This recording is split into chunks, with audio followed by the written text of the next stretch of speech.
In order to have perfect understanding over algorithms, you must understand the characteristics and advantages also. Then only you can have complete knowledge. In this context, I want to tell you one thing. In the basic pool, we are focusing on all basic concepts and all that.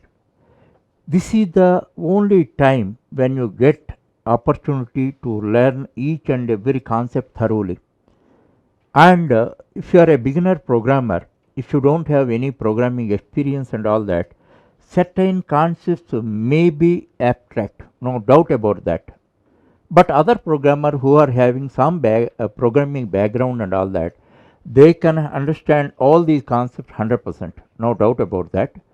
If you are a beginner programmer, if you don't have any programming background, don't worry about that. Have a outline of all these concepts. One day, now it is like this. This is the outline you are able to form, and one day the corresponding concept you study, then all this is filled like this and all that. That's why if you don't understand any concept completely, that means 100%, don't worry about that. Don't worry about that. The one day is there. On that day, you can fill the gap. You can understand this concept 100%. That is my assurance. Now, first, let us consider the essential characteristics of a good algorithm. Actually, each step in the algorithm should explain a single task. That means, in other words, each step should not deal with multiple tasks. Whatever step you write, that should deal with a single task. That is first characteristics.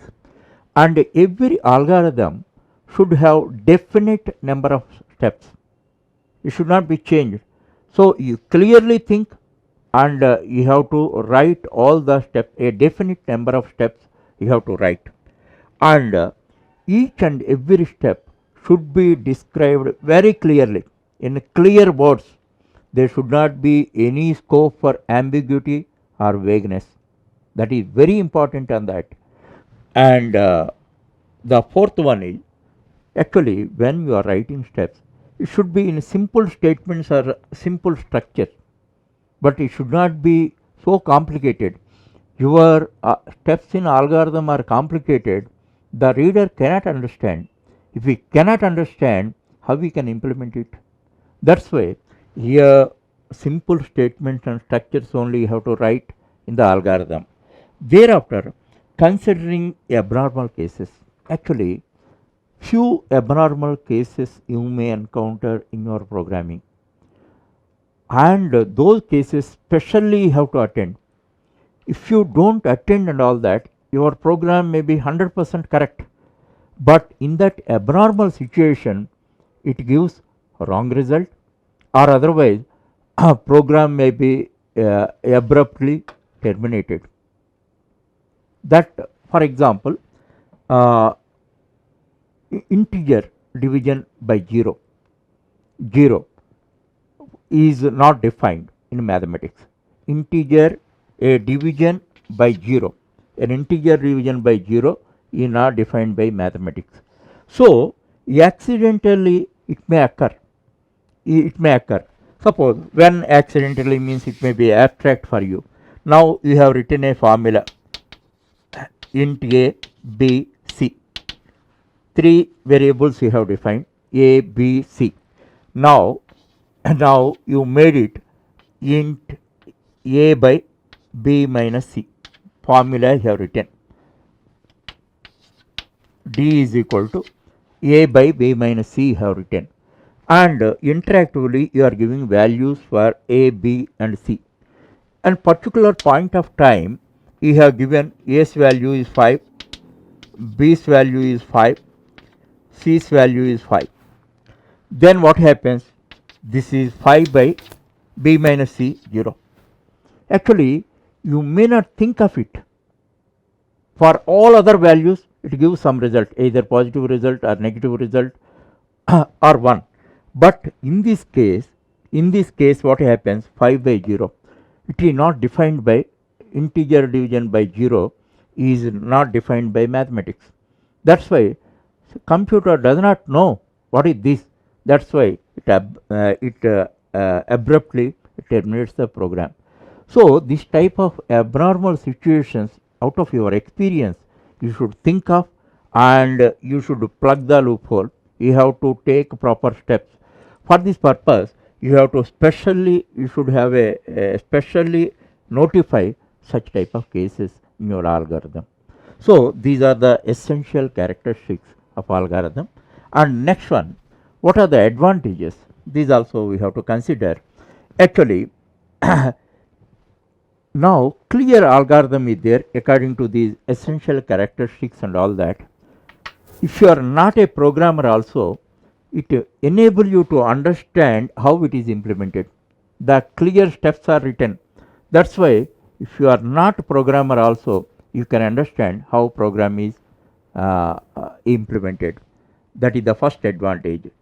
Actually, for writing uh, algorithm, for developing algorithm and all that, you need not require any programming language knowledge and all that.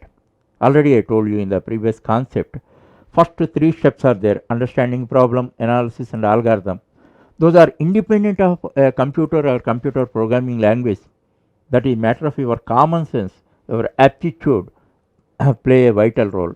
So, for developing algorithm, you need not require any programming knowledge of programming language, because here you are explaining the logical plan in well defined steps in English.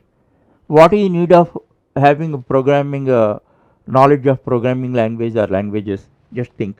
That's why it is independent of programming language, and a clearly defined algorithm is there and all that. Debugging, that is fixing errors, will be the easy process. Easy process. And thereafter, actually, an algorithm is converted into a flowchart. Already explained to you, a flowchart is nothing but a graphical presentation of a logical plan or the algorithm. A well defined algorithm is there, then conversion of algorithm into uh, flowchart or pseudocode also, it is a easy job. So these are the main advantages of the algorithm, and invariably and inevitably you must develop algorithms for all big projects. Without developing algorithms, if you try to develop any big project and all that, there is scope of creating lot of chaos, and you have to waste lot of time. One thing I am telling you every time, before before doing anything physically, first you complete your mental work. First complete your mental work, thereafter you start your physical work. That is always a good system, and then you can save your time and money. So algorithm is providing such a facility, such tool in programming.